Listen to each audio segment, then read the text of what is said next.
لكن هنا بقى التحضير والتقفيل الكويس من عمر هوساوي، وفي النهايه الكره الى خارج ارضيه الملعب والى ضربه مرمى. ايه لا اله الا الله.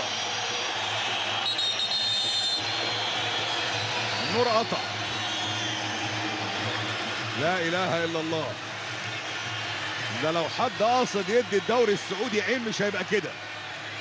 هات لنا ضوء القمر يا مخرج.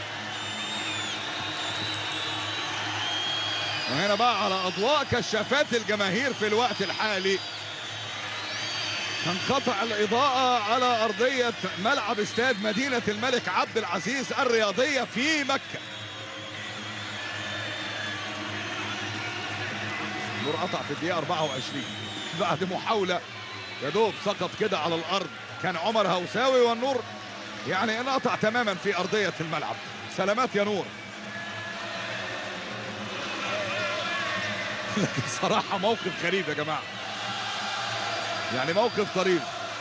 لكن في الوقت الحالي بقى اسمعوا صوت الجمهور.